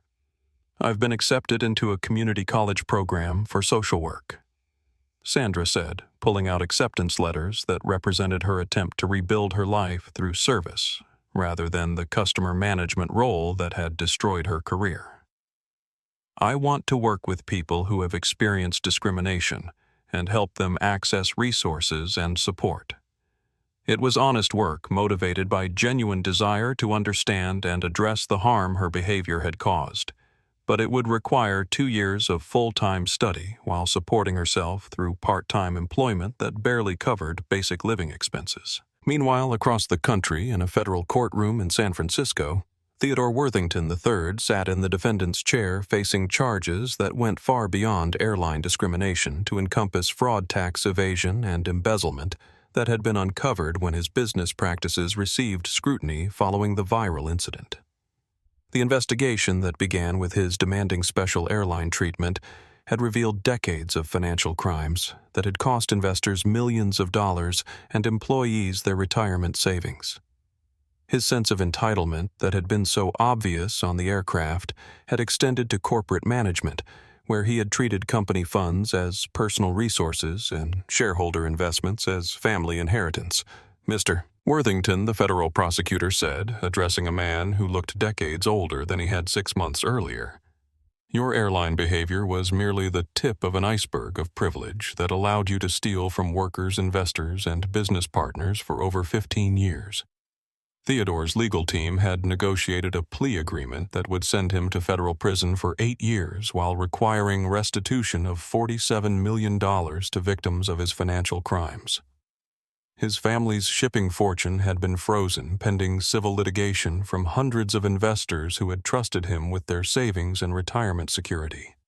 The once arrogant heir who had demanded first-class treatment from airline staff was now a convicted felon facing years in federal prison, while his wife had divorced him and his children had legally changed their names to distance themselves from his disgrace. But the most significant changes were happening in the aviation industry itself, where the Cross case had triggered comprehensive reforms that were transforming how airlines trained employees, treated passengers, and handled discrimination complaints. Global Air had implemented the bias prevention technology that Quantum Logistics developed, creating blind booking systems that hid passenger demographic information while providing service-relevant details about tickets' preferences and special needs. Customer service interactions were monitored by artificial intelligence that flagged potential discrimination patterns for immediate human review and resolution. Similar systems had been adopted by every major airline as federal regulations required bias prevention technology as a condition for operating certificates. The Department of Transportation's Office of Aviation Civil Rights, created in response to the Cross case, conducted random audits and investigated passenger complaints with the kind of thoroughness that had been missing from previous oversight efforts. Alex Chen had leveraged his role in documenting the original discrimination into a career as a civil rights advocate and documentary filmmaker, traveling to colleges and conferences to speak about social media's power to create accountability for institutional bias. His livestream had become a case study taught in journalism, civil rights, and business ethics courses across the country. The technology exists to prevent discrimination, Alex told audiences, who were learning how individual courage could trigger systematic change. But it only works when people are willing to document injustice and demand accountability, rather than accepting unfair treatment as inevitable. The ripple effects had extended far beyond aviation, as other service industries implemented similar bias prevention systems to avoid the kind of public accountability that had destroyed careers and triggered federal oversight. Hotels, restaurants, retail companies, and healthcare organizations recognized that social media documentation could expose their discriminatory practices to similar scrutiny and regulatory response.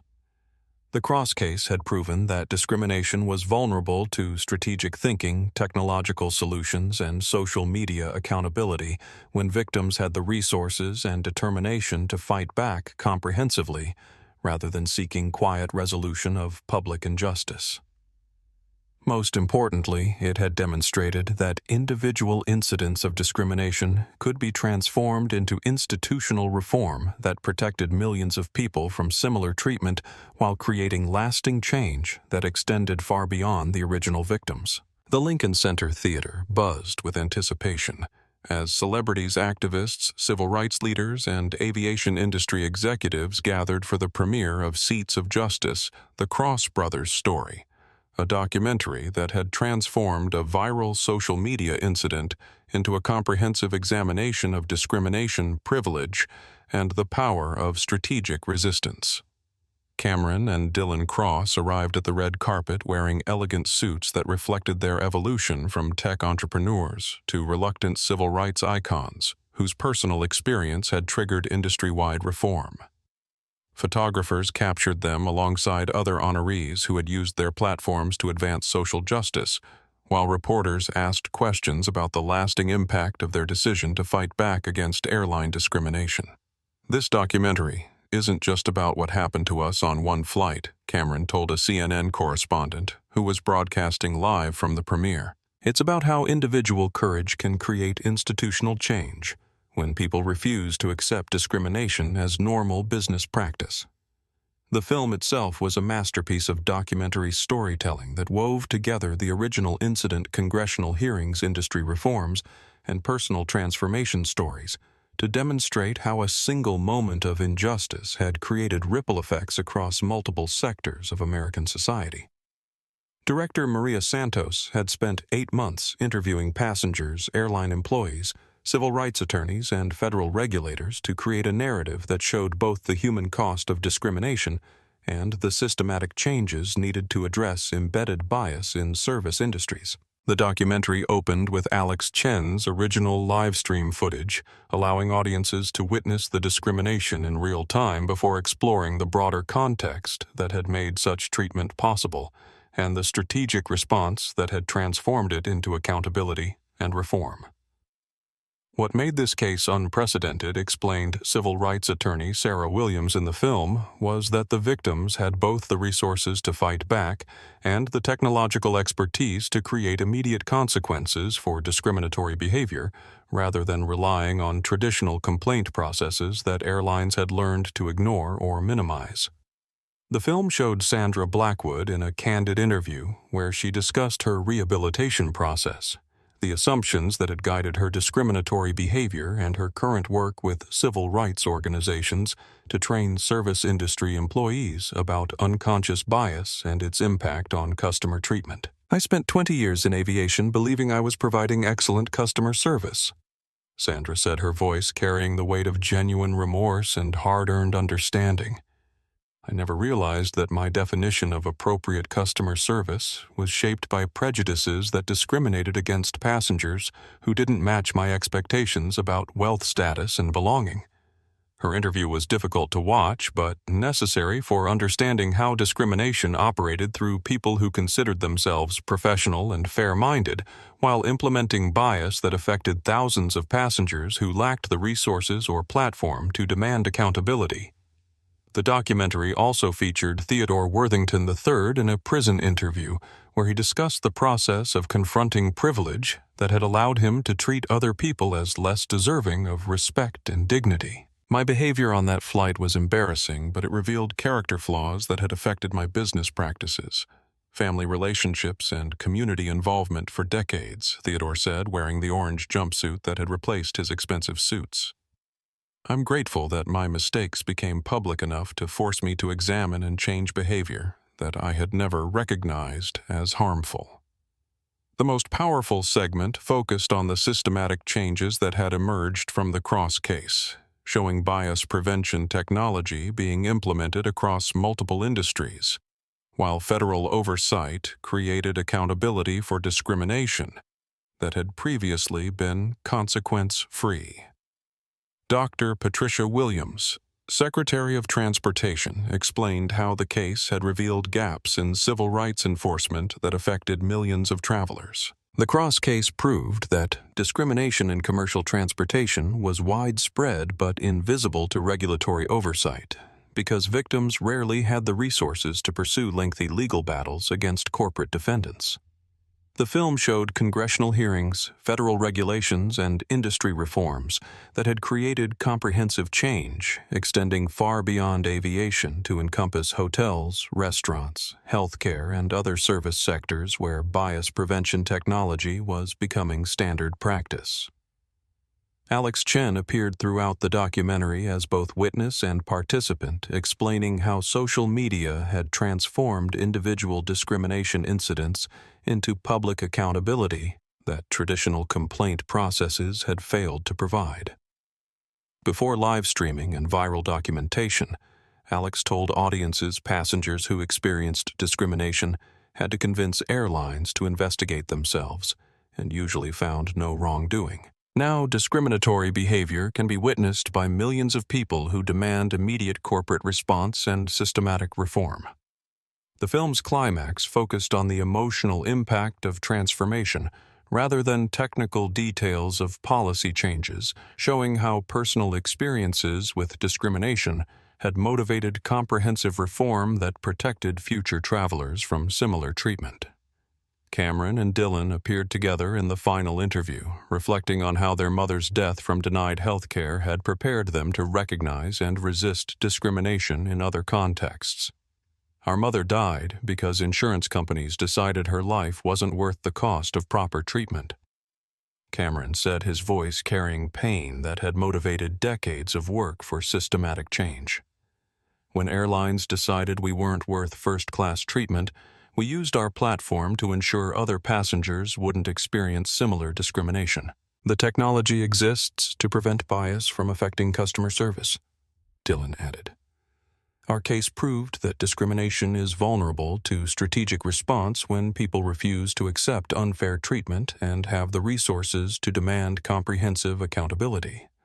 The documentary concluded with footage of diverse passengers using airlines that had implemented bias prevention systems, showing respectful treatment that had become standard practice rather than exceptional service, deserving special recognition. As credits rolled, the Lincoln Center audience rose in sustained applause that reflected understanding of how individual courage had created institutional change, benefiting millions of people who would never know their travel experiences had been improved by the Cross brothers' decision to fight back against discrimination. The film had achieved something unprecedented in civil rights documentary filmmaking. It had shown how personal injustice could be transformed into systematic reform through strategic thinking, technological expertise, and the courage to demand accountability rather than accepting quiet settlement of public discrimination. Critics would later describe Seats of Justice as essential viewing for understanding how individual acts of resistance could create lasting social change when victims had the resources and determination to pursue comprehensive accountability rather than personal compensation.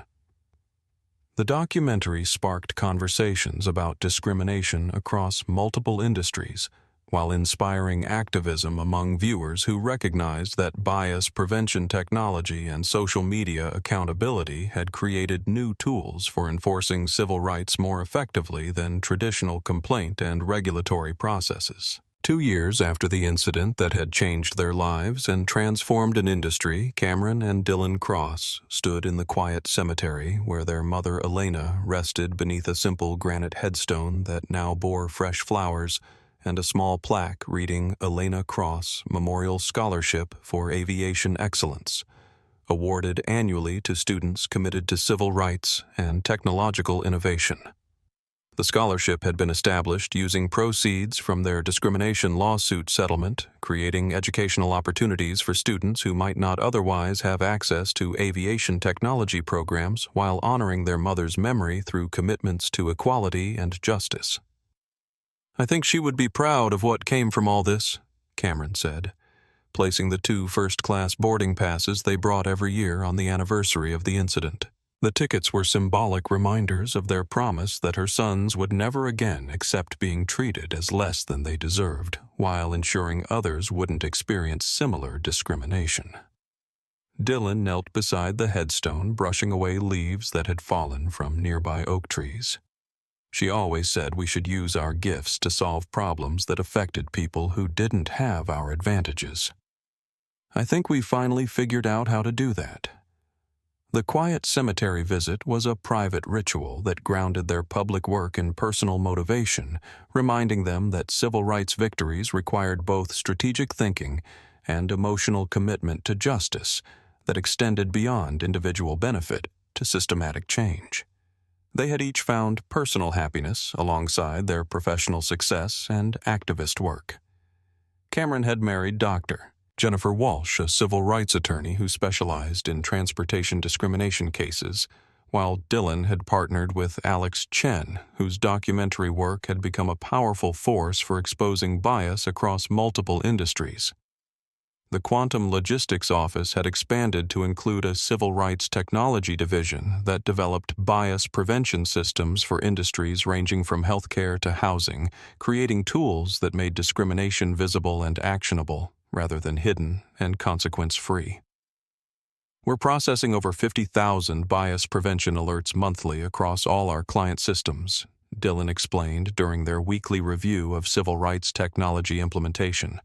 "Most are resolved through automated training recommendations, but the ones requiring human intervention are decreasing as people learn that discriminatory behavior triggers immediate accountability." The technology had evolved beyond simple prevention to include predictive analytics that identified discrimination patterns before they affected customers, allowing companies to address bias through training and policy changes rather than waiting for incident-based complaints. Alex Chen had become their most trusted collaborator, documenting implementation of bias prevention systems while creating educational content that helped companies understand both the moral and business cases for eliminating discrimination from customer service practices. The cost of preventing discrimination is always lower than the cost of defending it. Alex told business conferences where he presented data showing improved customer satisfaction, reduced legal liability, and enhanced reputation among companies that had implemented comprehensive bias prevention systems. His work had expanded from live streaming individual incidents to producing documentary series that showed how discrimination operated across different industries, while highlighting success stories of companies that had committed to fundamental reform. Sandra Blackwood had completed her social work degree and was now employed by a nonprofit organization that provided support services for discrimination victims, helping people navigate legal systems and access resources while healing from traumatic experiences with bias and prejudice. Her transformation had been genuine and comprehensive, motivated by understanding the harm her behavior had caused, while channeling that recognition into service for people who had experienced similar treatment without the resources or platform to demand accountability. "I speak at airline training sessions now," Sandra told a conference of customer service professionals who were learning about unconscious bias and its impact on passenger treatment. "I help employees understand how assumptions based on appearance can lead to discriminatory behavior that violates both company policies and customer rights." Her work was difficult but necessary, providing credible testimony about how discrimination operated through people who considered themselves professional while implementing bias that affected thousands of customers who couldn't fight back effectively. Theodore Worthington III remained in federal prison, but had begun corresponding with civil rights organizations about his transformation process and the systematic privileges that had enabled his harmful behavior for decades.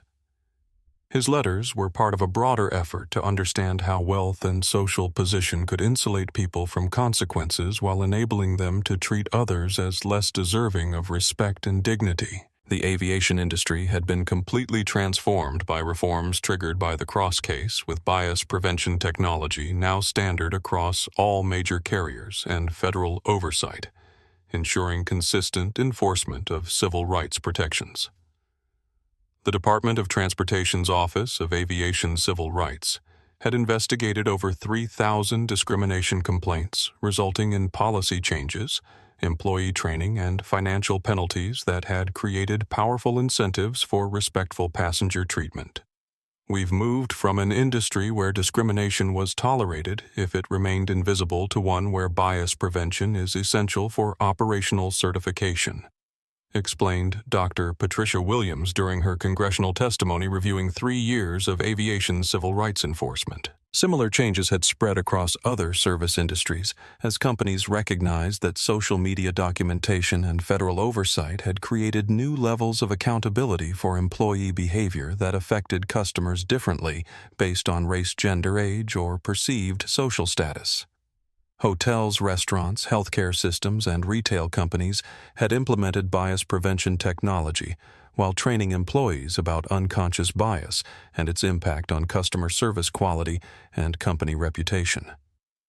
The Cross case had established legal precedent that was being used by discrimination victims across multiple industries, creating a body of civil rights law that extended far beyond transportation to encompass any business that served the public. Individual courage can create institutional change, Cameron told audiences at civil rights conferences, where he spoke about strategic response to discrimination. But it requires commitment to comprehensive accountability rather than personal compensation and willingness to transform private injustice into public education about bias and its impact. Their work had demonstrated that discrimination was vulnerable to strategic thinking, technological solutions, and sustained advocacy when victims had the resources and determination to pursue systematic reform rather than quiet settlement of public bias. As they prepared to board their flight to London for the 5th anniversary commemoration of the incident that had changed their lives, Cameron and Dylan reflected on how a moment of discrimination had been transformed into a movement for justice that had protected millions of people from similar treatment. The first-class cabin that welcomed them now reflected the changes they had fought to create diverse passengers being served with equal dignity. Crew members trained to recognize and prevent bias and technology systems that made discrimination visible and immediately actionable.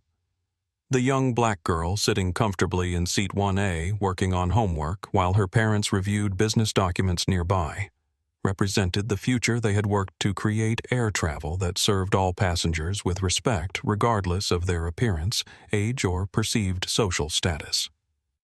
"This is what justice looks like," Dylan said quietly, watching the child focus on her studies with the confidence of someone who belonged exactly where she was. Cameron nodded, touching his wallet where their mother's hospital bill remained as a reminder of their ongoing commitment to ensuring that systems served everyone equally, rather than discriminating based on arbitrary judgments about worth and belonging. 5 years later, the quantum protocols for bias-free service became industry standard across all major airlines and extended to hotels, restaurants, and healthcare systems worldwide. Sandra Blackwood completed her rehabilitation program and now directs bias prevention training for transportation workers, while Theodore Worthington III remains in federal prison, but has become an advocate for prison reform and white-collar crime accountability. Cameron and Dylan Cross were named among Time magazine's most influential people, not for their technology success, but for proving that justice and dignity are not privileges to be earned, but rights to be protected through strategic resistance to discrimination. Alex Chen graduated summa cum laude and now leads the Quantum Civil Rights Technology Initiative, developing bias prevention systems for industries serving millions of customers daily. At their mother's grave each year, the twins leave 2 first-class boarding passes as a promise kept that her sons would never again accept being treated as less than they deserve, while ensuring no one else would have to endure discrimination when courage, technology, and determination combine to demand accountability. Sometimes the smallest act of standing up creates the biggest change, transforming individual injustice into institutional reform that protects countless others from experiencing similar harm. If this story moved you, please subscribe to our channel and let us know where you're watching from in the comments. Share your thoughts about how standing up to discrimination has changed your own perspective. Together, we can build a world where dignity and respect are guaranteed for everyone, one act of courage at a time.